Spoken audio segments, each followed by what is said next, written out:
before starting, these are my potential teams that would win the World Cup. I'm giving 10 teams that I think are likely to win the World Cup. And that is based on what I've seen of these teams so far, their pedigree in European football, in African football, in Asian football, in American football, in Oceanian football, what they've done in football so far, and what they've done in previous World Cup. And number 10 is Croatia. Yeah, Croatia is that team that always and always gets to crucial stages of the World Cup. And I think this year will be the same thing. I'm giving them that potential of winning the World Cup because of how good they can be in their own time. They don't play fancy football. They don't win with massive margin. 1 goal, 2 goal, they are good. That is, well, way to win the competition.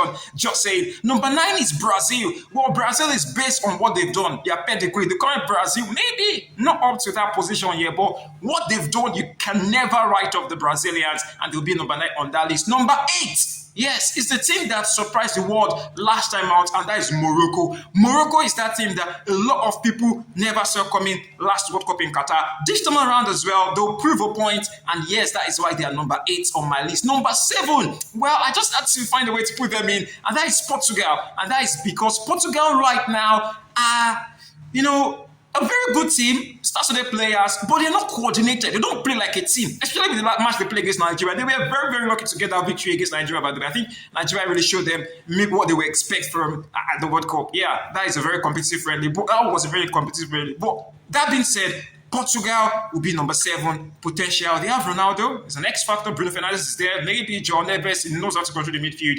Yeah, maybe a chance. Mendes, fantastic players. And number 6 is Argentina. Current holders, they won in Qatar. They would like to do it again. Well, their talisman is also leaving. Messi.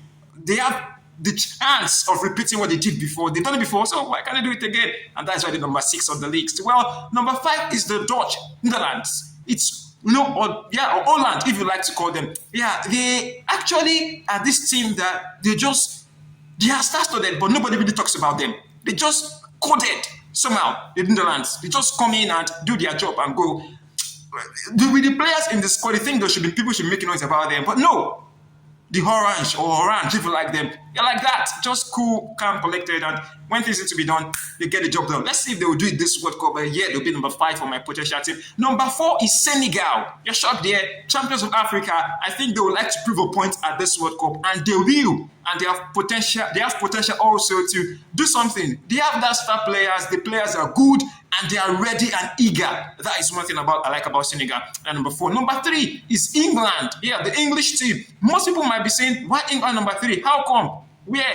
One thing we should understand is that Thomas Tuchel did not pick his team based on stars or based on what people think or based on what people feel. He picked this team based on what he wants the team to play.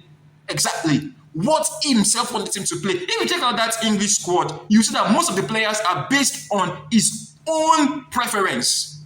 Exactly. His own sort of play, not because he's been pressured. You see Ivan Toney, you're asking why is Ivan Toney coming in. There's a reason. Ivan Toney is style of play striker, something similar to Harry Kane. So when he's leaving Harry Kane, Ivan Toney can come in and replace it. So you see that English squad, it's like they are just almost similar from the first 11 to the second 11. There is a particular style of play he loves from them. That is why they are there. And with the news of Declan Rice, the second captain, that's a big one, I would say. Number 2 on my list is the French team. Yes, you might be saying they should be number 1, but no, why are they number 2? Number 2, because of the caliber of players that they have in that squad. Individually, they are brilliant.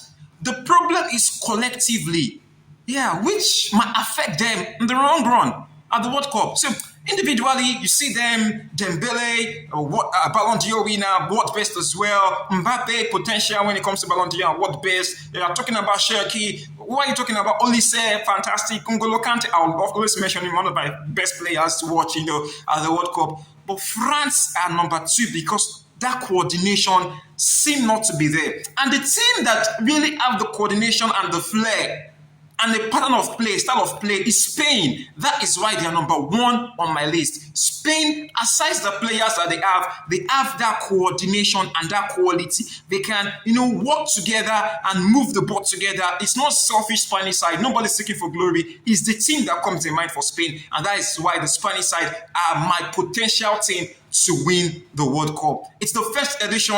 We're having 48 teams, the biggest ever World Cup. Spain are likely to lift it. Will they? We get to find out. Well, let me get your own top 10 though. Drop in the comment section. Let's see what you've got.